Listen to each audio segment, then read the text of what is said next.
எல்லாம் வல்ல ஸ்ரீபெரும் பத்மபாணி அம்பாளை அம்பிகை மெய்யடியார்களே, நமது ஆலயத்தினுடைய மண்டலாபிஷேக பூஜையினுடைய வரிசையிலே இன்றைய 23ஆம் நாளாக இருந்து நமது ஆலய ஒழுங்கமைப்பின்படி பூஜைகள் நிறைவாகும் தருவாயிலே எங்களிடத்திலே ஆன்மீக மேம்பாட்டினை மேம்படுத்தும் வகையிலே ஆன்மீக சொற்பொழிவுகள் நிகழ்ந்த வண்ணம். அதற்கு அடியார்களாகிய நீங்கள் தருகின்ற ஒத்துழைப்பு மேலானது. என்றாலும் உங்களுடைய சின்ன குழந்தைகளையும் இந்த இடத்திலே நாங்கள் அமைதியாக வைத்திருக்க வேண்டிய தேவை இருக்கின்றது. ஏனென்றால் உங்களில் ஒருவர், உங்களுடைய குழந்தைகளில் ஒருவராக யாழ்ப்பாண இந்து கல்லூரியினுடைய மாணவன் சிறந்த விவாத அரங்குகளிலே பங்கு பெற்றி தமிழ் மண்ணிற்கு பெருமை சேர்ந்தவர் நிஷாந்தன் திருவரேஸ்வர். அன்பு குழந்தை தரம் 10 கற்கின்றார். உண்மையாகவே இந்த நாவலர் பெருமானாலே யாழ்ப்பாண இந்து கல்லூரி ஆரம்பிக்கப்பட்டது. அவருடைய அந்த விளைநிலத்திலே விளைந்த ஒரு வித்து இன்று எங்கள் கிராமத்துக்கு வந்திருக்கின்றது. அந்த வித்தின் ஊடாக எங்கள் கிராமங்களிலும் எங்களுடைய சுறாக்களும் இவ்வாறான ஒரு பிரசங்கம் ஒன்றினை மேற்கொள்ள வேண்டும். அதை நாங்கள் பார்த்து கிடைக்க வேண்டும். அதாவது வீழ்கிற பொழுதில் பெரிதுவக்கும் தன் மகனை சான்றோன் என கேட்டதால், அன்பான பெற்றோர்களே, உங்கள் பிள்ளையும் இந்த இடத்திலே ஒரு பிரசங்கத்தினை மேற்கொள்ள வேண்டும் என்கின்ற ஒரு அபாவை உங்களுக்கு வளர்த்துக் கொள்ளுங்கள். அம்பாளை வேண்டிக் கொள்ளுங்கள். அம்பாள் வேண்டத்தக்க அறிவோயினி, வேண்ட பொழுதும் தருவோயினி, வேண்டும் ஐயன்மார் கருவோயினி. அம்பாள் எல்லாத்தையுமே தருவார். ஆகவே அந்த வகையிலே அன்பு குழந்தை அவர்களை சைவமும் வாழ்வும் என்கின்ற அந்த தலையங்கத்திற்கு அமைவாக சொற்பொழிவாற்றுமாறு அன்புடன் அழைக்கிறோம்.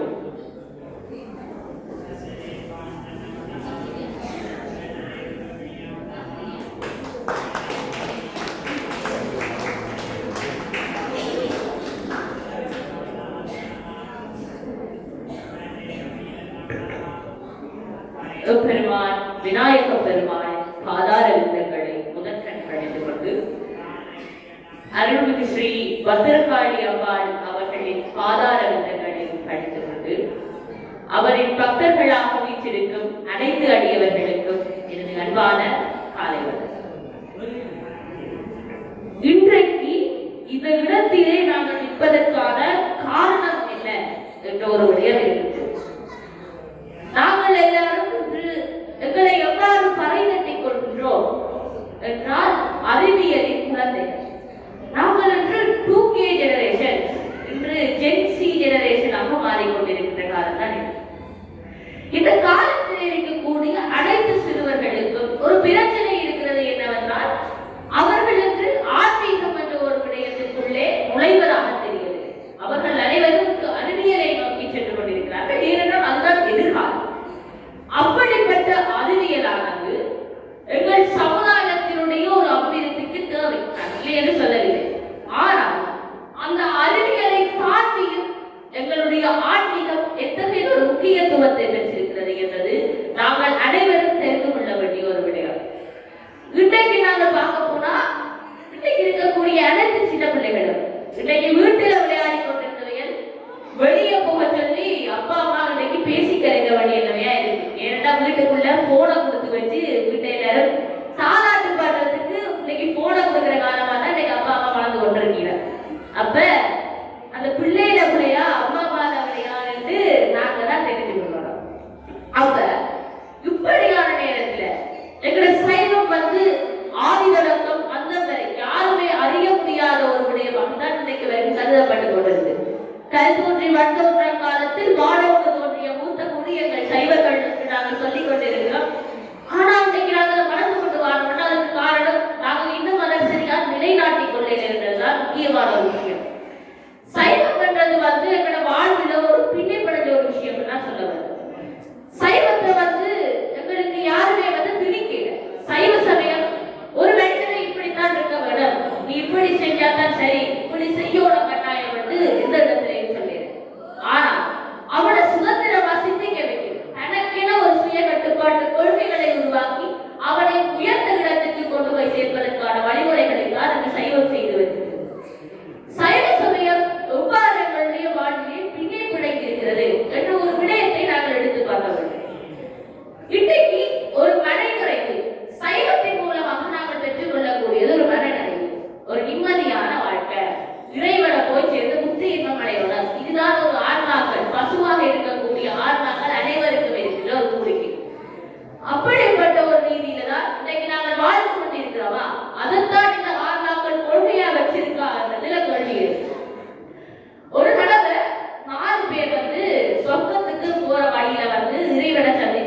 கொள்ளக்கூடியவாறாக உங்களுக்கு ஒரு வரம் தாரன் என்று சொன்னேன். அப்பேக்கில வந்து அங்க இருந்தது 3 அமெரிக்காக்காரரும் ஒரு இலங்கைக்காரர். அந்த 3 அமெரிக்காக்காரர்கள் என்ன சொன்னாங்கன்னா, எனக்கு லம்போகினி கார் வேணும், பென்ஸ் கார் வேணும், எனக்கு பல கோடி ரூபாய் சொத்து வேணும், இருந்தாலும் நிம்மதி வர்றதுக்கு அதுதான் ஒரு வழி என்று சொன்னாங்க. சரி, இறைவன் கடைசி ஒருக்கா கேட்டார், உங்களுக்கு இதுதான் நிம்மதியை தர போதான்னு ஓன்னு தலையாட்டிட்டு இலங்கையர்கிட்ட வந்தார். அப்பேக்கில அந்த இலங்கையர்கிட்ட போய் கேட்க, அந்த இலங்கையர் சொன்னார், எனக்கு நிம்மதி தான் வேணும்னு சொன்னார். இறைவனுக்கு அந்த பதில் பிடித்தது போல அந்த இறைவன் சொன்னாரா, நீ இவையெல்லாம் போன பிறகு என்ன தனியா வந்து சந்தி என்று சொல்லிட்டு அவர் மறந்துட்டார். இப்ப என்ன பிரச்சனை என்றா, இந்த இலங்கையர்கள் அந்த 3 அமெரிக்காக்காரருக்கும் தலை சுத்தடைக்குது. ஆனா எங்களுக்கு ஏதாவது அந்த தீவிர இருக்கடா, இறைவன் தனியா வச்சு இவரை கூட்டி கொண்டு போற, இவனுக்கு ஏதோ தரப்புறாங்க யோசிச்சு அவங்க நிம்மதி எல்லாம் கரைஞ்சு போயிட்டு. அப்ப இதுதான் ஒருத்தருக்கு நிம்மதி.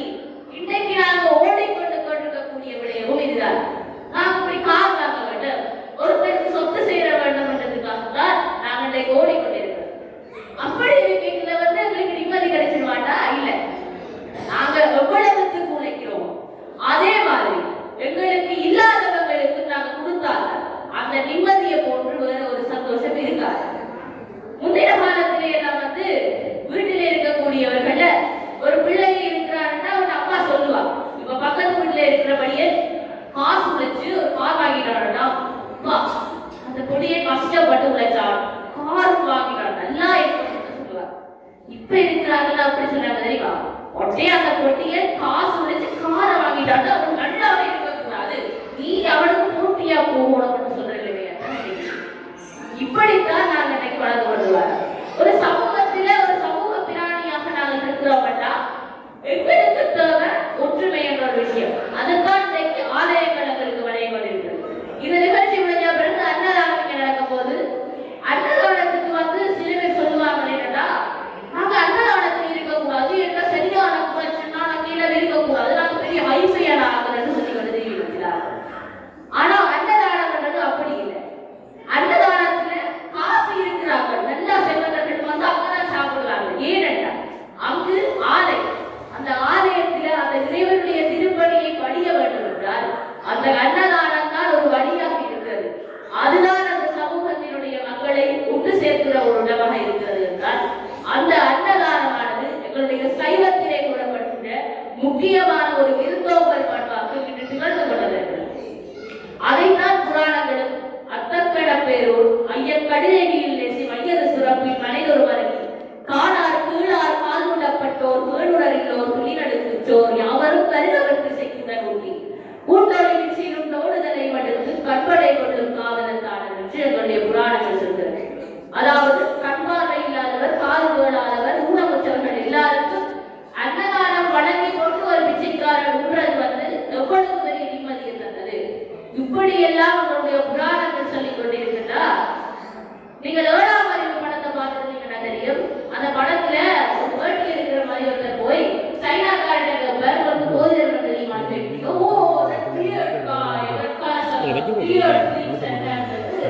சைனாக்காரன் சொல்லுவாங்க, எங்களோட அந்த இந்தியாவில் தமிழ்நாடுகாரங்க போதியர் படம் பிச்சைக்காரன் கேட்பாங்கன்னா அந்த படத்தை சொல்லியிருக்காங்க. ஆனா இப்ப இலக்கிய அப்படி மட்டுமே இருக்கு. இன்றைக்கு சைவத்திட்ட முதல் உலகத்துக்கு எதிர்த்து கேட்டாலே ஒரு சரியாவே. சரி, சைவத்துல என்ன படிக்கிறீங்கன்னு கேட்டா சைவ சமயம் ஒரு பாடம் இருக்காங்க வேறாட்டிக்கு. சரி, இப்ப சைவ சமயமே இப்படியே இல்லாம இப்படி நாங்களே வளர்த்து கொண்டிருந்தா சைவம் வந்து எங்களை வளர்த்து கொண்டு வருகிற ஒரு சைவமும் தமிழும் மனிதனுடைய 2 கண்கள்.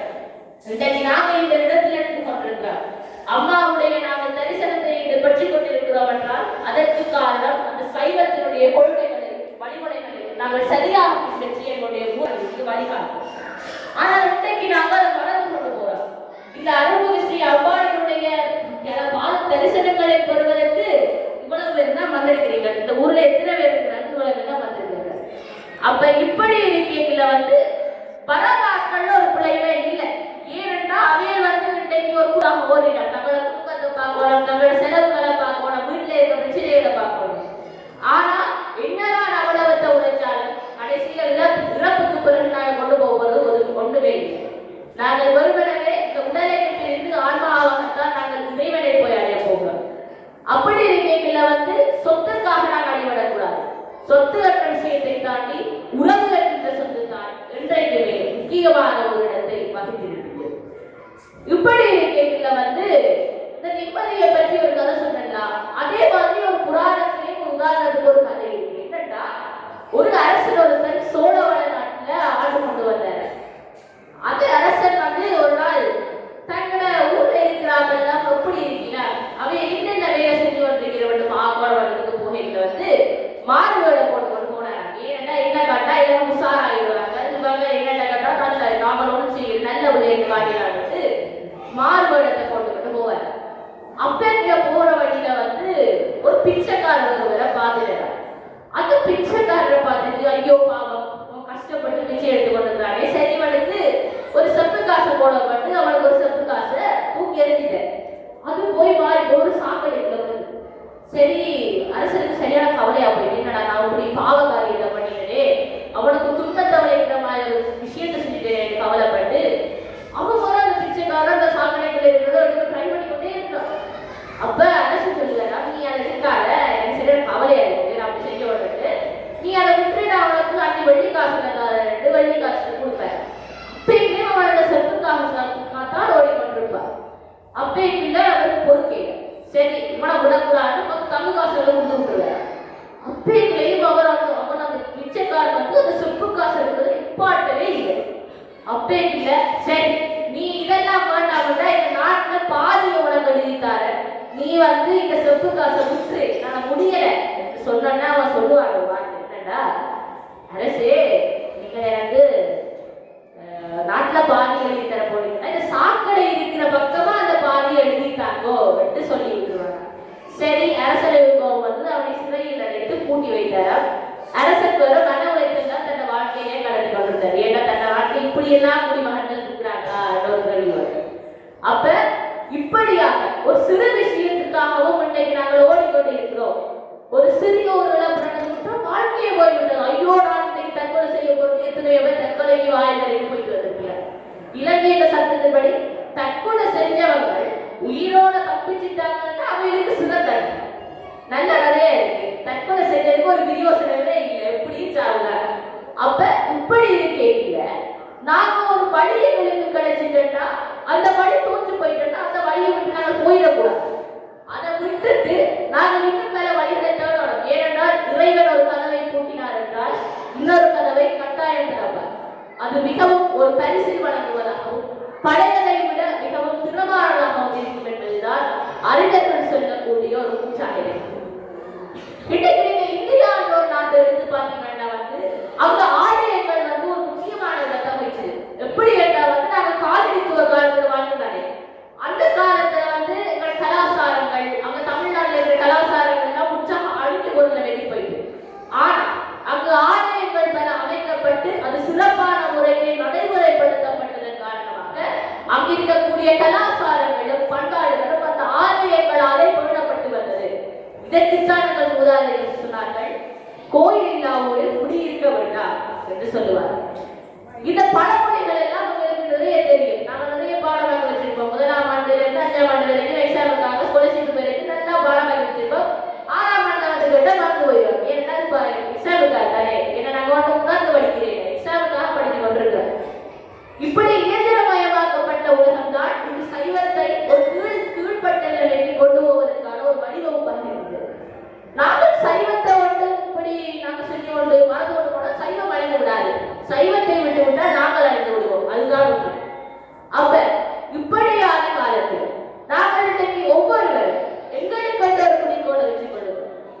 என்னன்னா என்னதான் தங்களுக்கு வேலை சுமை இருக்கு, நாங்க வீட்டுல வேலை செய்ய வந்தாலும் நாங்க வந்து இந்த சைவத்தை பாதுகாக்கணும். ஏனென்றா எங்களை வளர்த்து விட்ட சைவம் எங்களுக்கு அம்மாவாக திகழ்கிறார். அவரை பாதுகாத்தால் தான் நாங்கள் எங்களை பாதுகாத்துக் கொள்ளலாம். அதுவே உலகத்தின் நிகழ்ச்சியாக திகழ்ந்து கொண்டிருக்கிறது என்பதுதான் நிதர்சனமான ஒரு வழி. இப்படி இருக்கிற ஒரு நாள் வந்து ஒருத்தர் வந்து ஒரு அரசத்தை போனார். அந்த அரசத்தை போய் சேர்ந்தாரா, நான் உங்களுக்கு ஒரு படம் கொண்டு சரி செய்துதாரேன், உங்களோட துறைமுகத்துல வந்து நிறைய படைகள் ஓட்டையாக இருக்கிறது, அதை நான் சரி பண்ணிட்டாருன்னு சொன்னேன். சரி அரசன், நீ எனக்கு சரி ஓகே செய்துதான் காசு தர மாட்டேன் என்று சொல்லி வியாக்கியானம் செய்து கொண்டிருந்தார். அவன் அந்த படகு செய்பவரும் ஒரு விலையை குறித்தாராம். 25 ரூபாய்க்கு நான் அந்த படகினை சரி செய்தேன் என்று சொன்ன போது அரசு இல்லை 5 ரூபாய்க்கு தான் தருவேன் என்று சொல்லிவிட்டார். 25 ரூபாய்க்கு 5 ரூபாய்.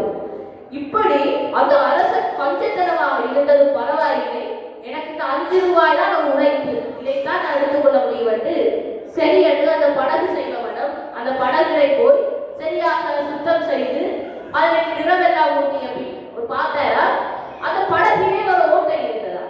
அந்த ஓட்டை வந்து ஒரு பாரிய பாதிப்பினை ஏற்படுத்தக்கூடியது. ஏனென்றால் அந்த ஓட்டையினாலே தண்ணி வருவதன் மூலம் அந்த படகு தாழ்வதற்கான இருக்குது. ஆனால் என்ன அந்த படகு செய்வன் அதற்கு நிபந்தனை போடவில்லை. நான் நிறமுட்டுவதற்கும் சுத்தம் செய்வதற்கும் மாத்திரம்தான் நான் நிபந்தனை போட்டேன் என்று அவன் விட்டுட்டு போயிருக்கிறான். ஆனால் அவனுக்கு அதிலே போகின்ற உயிர்களின் மீது அக்கறை இருந்தது. அந்த அக்கறையின் காரணமாக அந்த ஓட்டையினை அவன் நிவர்த்தி செய்து அதை சரியாக சீர்திருத்தி அந்த 5 ரூபாய் காசுகளை மாத்திரம் பெற்று சென்றார். அரசிடம் அதை பற்றி சொல்லவே இல்லை. அப்போ ஒரு நாள் வந்து ஒருத்தன் வந்து அரசிடம் சொன்னாரா, அரசே நான் உங்களுக்கு சொல்ல மறந்துட்டேன், அந்த படத்துல வந்து ஓட்டை இருந்தது, நான் உங்களுக்கு சொல்ல நினைச்சுனா சொல்லேன்னு சொன்னார். அப்ப அரசு படகுக்கு வருகிறார். ஏன்னா அன்னைக்கு அவருடைய மனைவியும் பிள்ளைகளும் அந்த படகுல போய் கொண்டிருந்தவர்கள்.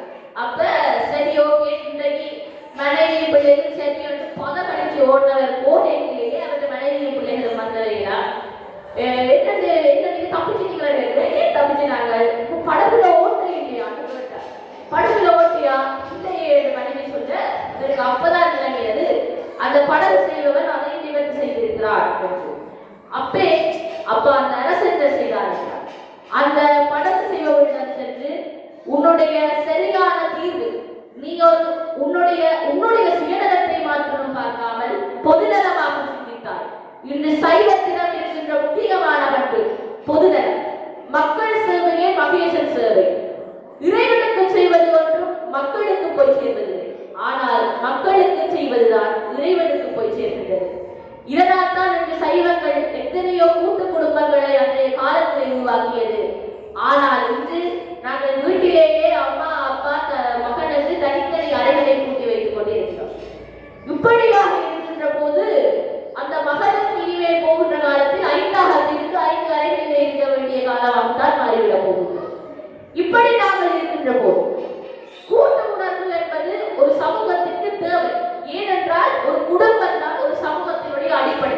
நாங்கள் 8ஆம் ஆண்டு காலங்களில் புதிய கல்வி பாடத்திலேயே அது படிச்சிருக்கோம். ஒரு சமூகத்திற்கு குடும்பம் தான் ஒரு அடிப்படையான ஒரு தளமாக விளங்குகின்றது, அதான் ஒரு அடிப்படையை விளங்குகிறது.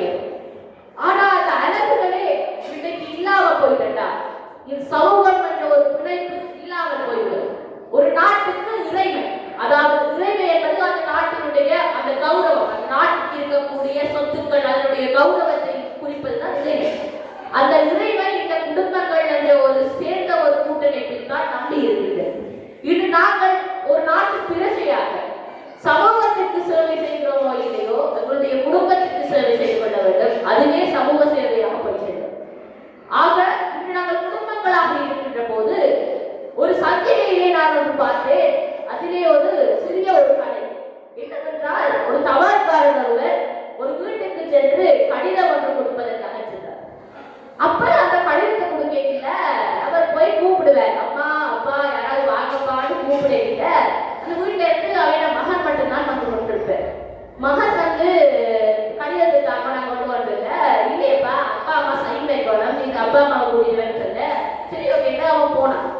போயிட்டு வந்து சொன்னா அப்பா அம்மா வர மாட்டேன் நானே சைன் வைக்கிறான்னு சொல்ல இல்லை இல்லை என்ன பிரச்சனை ஒரு கடிதம் வாங்குறதுக்கு டைம் கேட்கல, போ உங்களோட குடும்ப தலைவர் 2 பேர்ல யாரும் கூட்டிடுவாருன்னு சொல்லிட்டு அவைய போயிட்டு போக பெரிய சத்தம் எல்லாம் வர சொல்லிட்டாங்க. இப்ப சட்டி வாழை நான் பெரிய சத்தம் எல்லாம் வர சொல்லிட்டு அப்பதான் மகன் வந்து சொன்னார், என்னடா அவை அப்பா அம்மா வர மாட்டாங்க, ஏன்னா யார் குடும்ப தலைவர்களுக்கு சண்டை போய் கொண்டிருக்கு, அப்ப அவைய வர மாட்டேனவா அப்ப நானே கடிதத்தை வாங்க போயிட்டேன், சரி தபால் கடையில் சரிப்பட்டு வராது நானும் போயிட்டு வரேன்னு சொல்லி கொடுத்துட்டு போயிட்டேன். அப்ப இதுதான் நாங்க இன்னைக்கு சண்டை முடிச்சு கொண்டிருக்கிற விஷயம். அன்னைக்கு ஒரு நியூஸ் பேப்பர்ல ஒரு செய்தி ஒன்று வந்தது. என்னன்னா நீங்க உதாரணத்துக்கு பாருங்க, இன்னைக்கு எத்தனை பிரச்சனை போய் கொண்டிருக்கு. ரஷ்யா உக்ரைனுக்கு போர், இன்னைக்கு காசால சாப்பிடறதுக்கு வழி இல்லாம நிறைய பேர் இருக்கீங்க.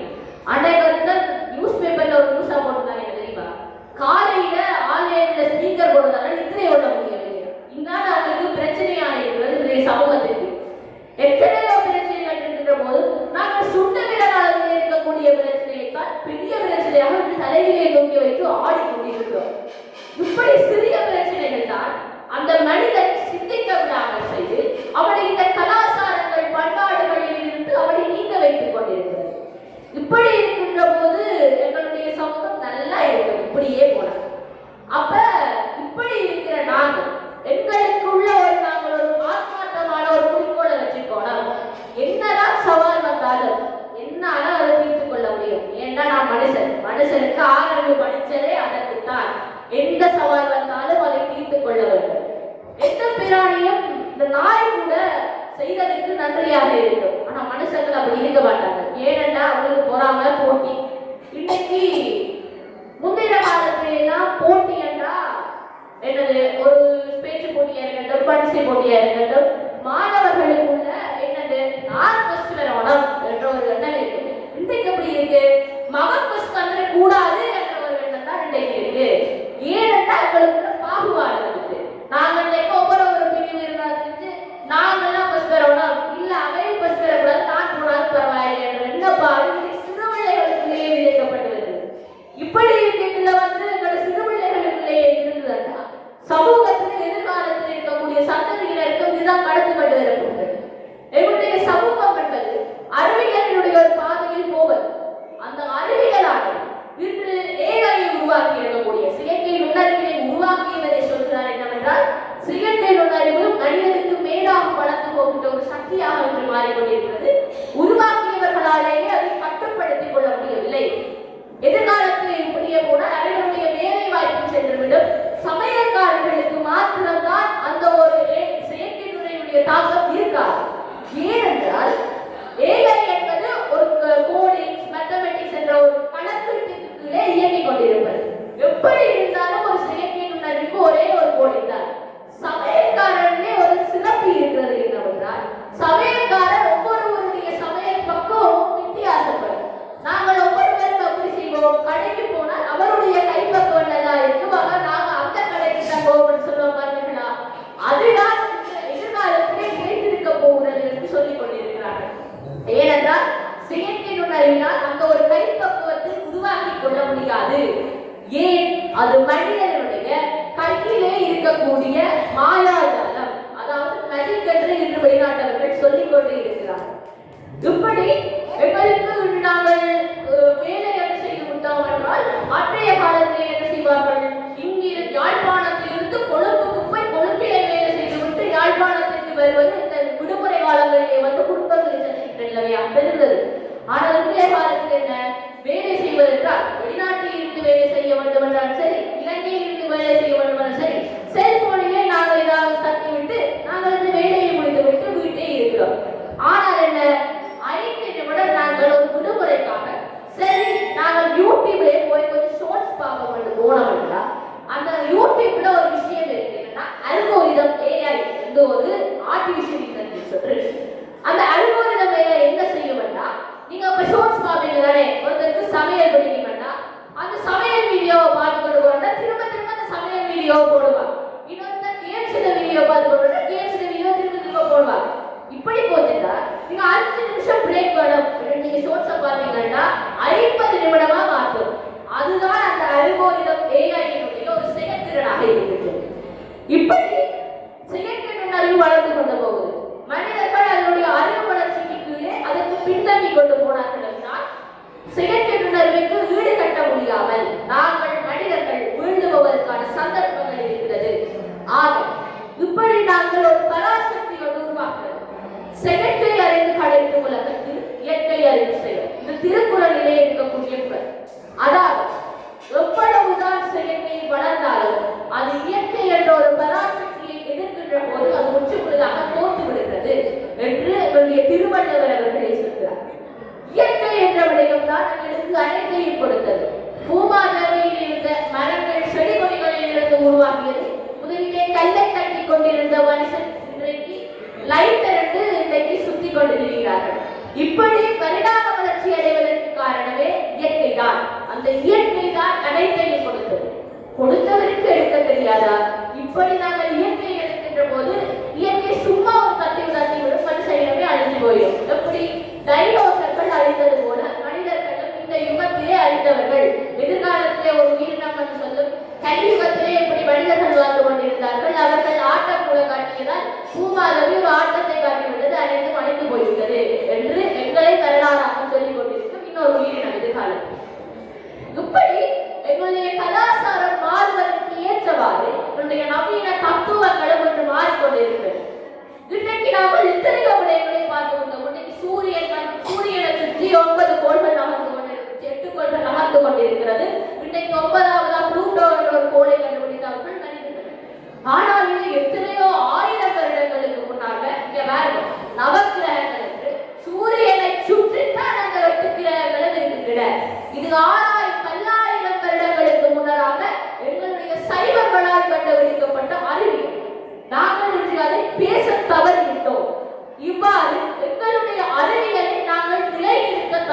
இருக்கின்றோம்.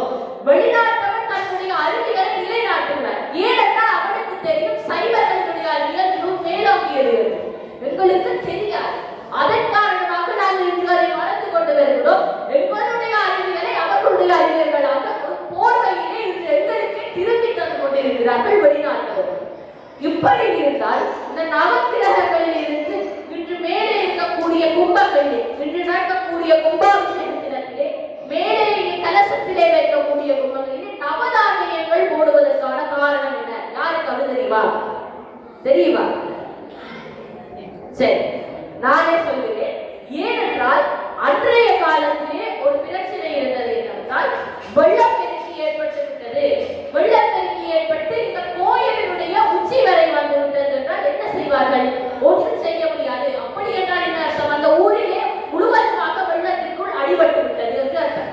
அப்படி என்றால் அந்த கோயிலில் இருக்க கலசமானது அதிலே இருக்கக்கூடிய நவதானியங்கள் அந்த வெள்ளத்தோடு சென்று வெள்ளம் ஓய்ந்த பின் நிலத்திலே வளர்ந்து அது மீண்டும் ஒரு எதிர்கால சந்ததியினருக்கான உதவியாக இருக்க வேண்டும் என்பதற்கான அந்த கலசத்திலே அந்த நவதானியங்கள் வைக்கப்பட்டது.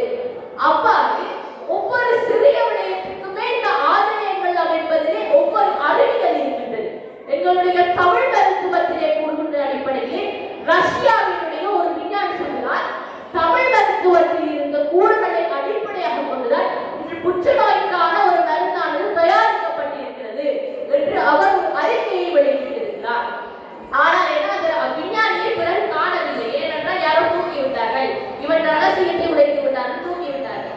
ஏனென்றால் சைவர்கள் அவர்களுக்கு வளர்ந்து விடக்கூடாது. ஏனென்றால் நாங்கள் சைவர்கள் எங்களை விட உயர்ந்தவர்களாக இருக்கிறார்கள்.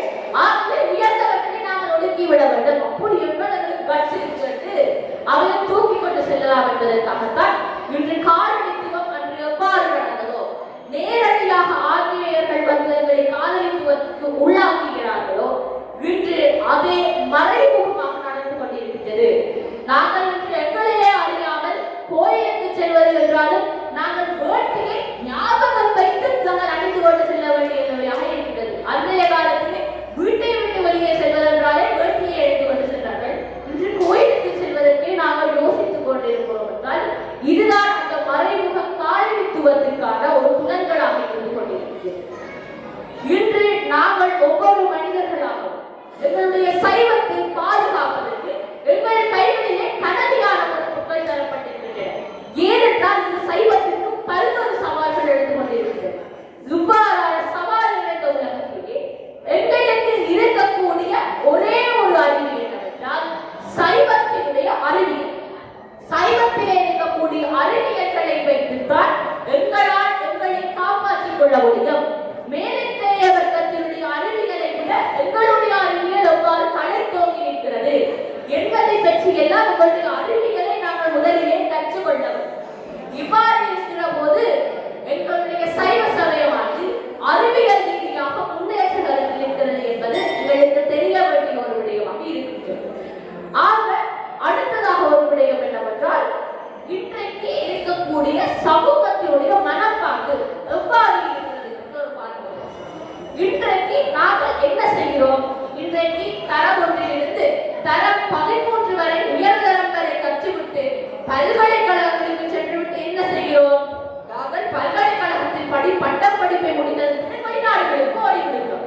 வெளிநாடுகளுக்கு தொழிலாளர்களாக போவது எங்களுடைய இலங்கையிலே இலவச கல்வி என்று ஒன்று இருக்கிறது. உங்களுக்கு காசு கொடுக்காம உங்களுக்கு படிப்பிப்பார்களா? பிறகு நீங்கள் அதை எல்லாம் அனுமதித்து விட்டு அந்த பட்டப்படிப்பை வைத்து வெளிநாட்டவர்களுக்கு உதவுவீர்களா? இது இந்த காலத்தில் இருக்கக்கூடிய ஒரு பழமொழியோட பொருந்துகிறது. என்னென்றால் பிச்சை எடுத்தா பெருமாள் குடிக்கிறார் ஹனுமானுக்கு இப்ப சொல்லிக் கொண்டிருக்கிறார்கள். பெருமாளுக்கு ஒரு அவச்சாரம் அவச்சாரம் அவச்சாரம். இப்படித்தான் எங்களுடைய சமூகம் வளர்ந்து கொண்டிருக்கிறது. கொடுத்தவருக்கு குறைவில்லை என்று சொன்னார்கள். என்று எங்களுக்கு வாரி வழங்கி கொண்டிருக்கக்கூடிய இலங்கைக்கு நாங்கள் ஒன்றும் கொடுக்கவில்லை. எங்களுடைய பட்டப்படிப்பை நாங்கள் ஒன்று தராத வெளிநாட்டவர்களுக்காக நாங்கள் பயன்படுத்திக் கொண்டிருக்கிறோம். இதுதான் எங்களுடைய தற்போது இருக்கக்கூடிய சைவர்களினுடைய நிலைமையாக இருக்கின்றது. இன்றைக்கு இலங்கையில எத்தகைய ஒரு நிலைமை இருந்திருந்தால் இலங்கையிலே பட்டக்கல்வியை முடித்ததற்கு 5 வருடத்துக்கு இந்த இலங்கையிலே சேவையாற்ற வேண்டும் என்று சட்டத்தை கொண்டு வருகின்ற அளவுக்கு நாங்கள் அவருக்கு கேவலமாக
முன்மொழிகிறேன். உண்மையானதே என்னதான் இந்த பேச்சினை இங்க நாங்கள் அசைத்துக் கொண்டிருந்தோம். ஏனென்று சொன்னால் இப்படி ஒரு குழந்தை இவ்வளவு ஒரு ஆளுமையுடன் இந்த பேச்சை நிகழ்த்தி இருக்கிறார்.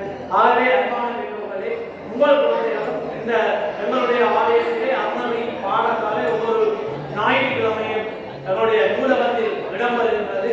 காலை 10 மணி முதல் 12 மணி வரை. ஆகவே உங்கள் குழந்தைகளையும் இவ்வாறு ஒரு ஆண்மை உள்ள பிள்ளையாக வளர்த்த வேண்டும். அதற்கு நீங்கள் அனைவரும் ஒத்துழைக்க வேண்டும் என்று கூறி பேச்சினை தந்த நம்பிக்கை நன்றி கூறி விடைபெறுகிறோம்.